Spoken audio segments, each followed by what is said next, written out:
Bai Hua Fofa adalah dharma yang mendalam dan diuraikan oleh Master Ru, menggunakan bahasa sehari-hari, menggunakan filosofi kehidupan, dan menggunakan contoh sederhana di kehidupan sehari-hari untuk menjelaskannya. Di dalam Bai Hua Fofa, kita bisa memahami teori dharma yang mendalam dan memunculkan kembali sifat kebudayaan kita semua untuk mengubah nasib kita. Silakan menonton Bai Hua Fofa Master Ru.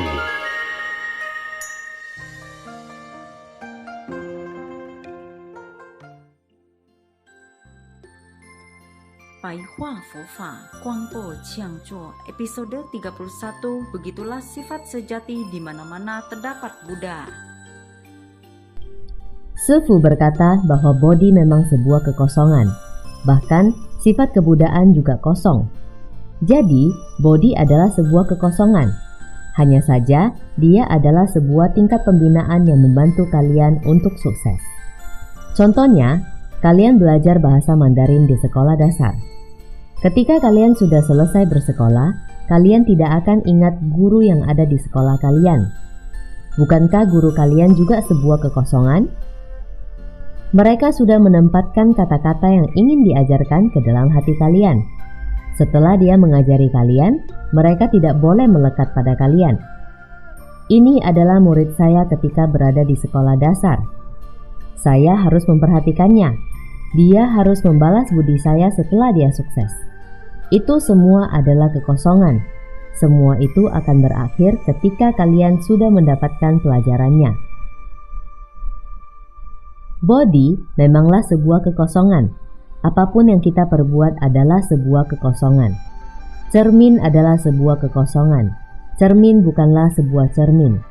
Di sini, Sefu memakai cermin adalah sebuah kekosongan. Jika Anda tidak memiliki pikiran, maka hasil cerminnya juga kosong. Begitulah hidup ini. Hidup memang begini. Satu tetaplah satu, dua tetaplah dua. Biarlah semua berlalu. Biarlah semua menghilang. Biarlah semua mati. Biarlah semuanya terkenal. Biarlah badan merusak. Begitulah fenomena dunia ini. Begitulah kehidupan ini. Di mana-mana terdapat Buddha. Ini adalah hasil yang diubah oleh saya. Di mana-mana terdapat Buddha. Sefu akan lebih dalam menjelaskan 4 kalimat ini. Di mana-mana terdapat Buddha. Ketika Anda mengejar bodi, kesadaran, dia adalah sebuah kekosongan. Ketika Anda berhasil mengejar bodi telah menempel di hatimu secara alami. Ketika Anda belajar ajaran Dharma, maka masa lalu akan berlalu. Hasil cerminan Anda adalah sebuah kekosongan. Cermin tersebut tidak bisa mencerminkan dirimu. Itu adalah kekosongan. Begitulah kehidupan ini. Dunia ini memanglah sesuatu yang tidak bergerak. Tidak ada kata benar dan begitu. Di mana-mana terdapat Buddha. Buddha ada di dalam sifat sejati kita. Praktisi Buddhis harus mempelajari tanpa keakuan. Anda melahirkan segala hal dengan hati kebudayaan dan semangat tanpa keakuan. Inti dari membantu orang adalah Anda tidak selalu mengingat bantuan tersebut. Tanpa keakuan adalah ketika Anda tidak perhitungan dengan orang lain.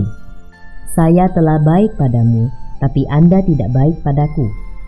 Saya sudah baik padamu, tapi mengapa Anda tidak datang membalas budi? Mengapa Anda tidak baik pada saya? Orang semacam ini tidak memiliki kebijaksanaan. Anda harus melahirkan segala hal dengan semangat tanpa keakuan. Itu artinya, ketika Anda telah membantu orang lain, Anda tidak boleh terlekat pada wujud. Jangan berkata, saya sudah baik padamu.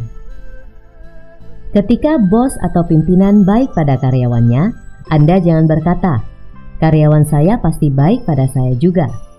Ketika orang tua kita baik pada saya, apakah kita perlu membicarakannya? Mengapa anak Anda tidak baik padamu? Masalahnya adalah bagaimana Anda memperlakukan anakmu. Anda harus menerapkan tanpa keakuan, baik itu melayani dan memperlakukan orang lain dengan baik. Anda tidak boleh terlekat pada wujud. Jangan merasa, Ini adalah kebaikan saya. Jika bukan karena saya, itu tidak ada gunanya. Untuk meningkatkan tingkat kesadaran kita harus melupakan diri kita dan menerapkan tanpa keakuan. Anda harus melupakan dirimu sendiri. Hati Anda hanya untuk semua orang. Hanya dengan menempatkan orang lain, hati Anda baru tidak memiliki keakuan. Dengan demikian, Anda baru bisa menyempurnakan wujud sejati. Yuan artinya menyempurnakan. Cheng artinya menyukseskan. Shi artinya nyata. Xiang artinya fenomena yang kita miliki. Menyempurnakan wujud sejati. Orang yang memiliki wujud keakuan sangat menyebalkan. Ketika Anda berbicara pada orang dan orang itu selalu berkata, "Saya ini dan itu." Ketika Anda bertemu dengan orang yang selalu menempatkan keinginannya pada orang lain, orang semacam ini tidak memiliki kebijaksanaan. Jika Anda bertemu dengan orang yang selalu berkata, "Menurut saya," jika dia ingin menguatkan pandangannya pada dirimu, maka orang ini adalah orang yang keras kepala atau tanpa keakuan. Jika Anda bertemu dengan orang semacam ini, Anda harus segera menghindar. Jangan hiraukan dia. Itu karena Anda akan sangat marah. Apakah Anda bisa mengubahnya? Itu tidak akan bisa. Orang ini dinamakan keras kepala. Dalam dunia Dharma, ini dinamakan melekat pada wujud keakuan. Kita harus belajar ajaran tanpa keakuan. Ada ajaran tanpa keakuan di dunia ini.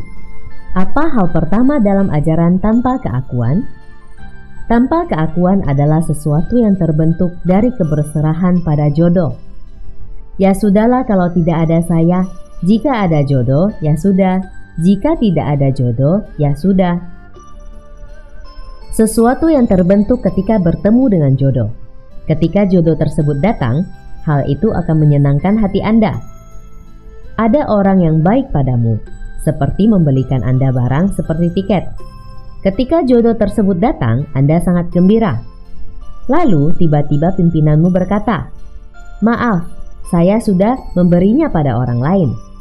Ketika jodoh tersebut menghilang, Anda langsung terdiam. Jodoh tersebut telah menghilang. Itulah jodoh. Jika ada jodoh, ya sudah. Jika tidak ada jodoh, ya sudah. Ada orang yang berkata, "Maukah saya memperkenalkan pria yang baik padamu?" Anda sangat gembira sampai berdandan dengan cantik. Lalu orang tersebut berkata, "Maaf, saya salah paham. Ternyata pria tersebut telah menikah." Jodoh yang ada di dunia ini datang dan pergi dengan sendirinya.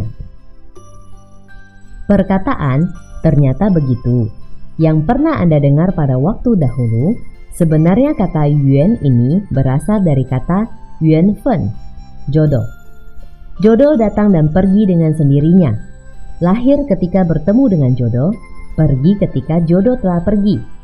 Ketika manusia memahami tersebut, maka ia harus mengerti bahwa pertemuan dengan sifat kebudaan adalah sifat tanpa keakuan. Ketika Anda telah bertemu dengan sifat kebudaan, Anda tidak boleh memiliki keakuan lagi. Kalian telah belajar Dharma, maka kalian tidak boleh egois. Itulah sifat kebudaan. Setelah kalian belajar Dharma, kalian tidak boleh memiliki rasa egois. Manusia tidak boleh egois. Jika dokter memiliki rasa egois, bagaimana dia bisa melakukan operasi? Jika dokter selalu memikirkan kekayaan, dia tidak akan bisa melakukan operasi. Dia tidak akan mengobati penyakitmu. Ketika Anda melihat orang sakit, itu berarti jodoh tersebut telah datang.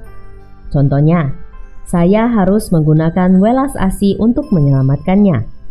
Dengan menggunakan sifat kebudaan, Anda telah melupakan keakuan untuk melakukan operasi. Ada dokter yang melakukan operasi selama 5-6 jam dalam sehari.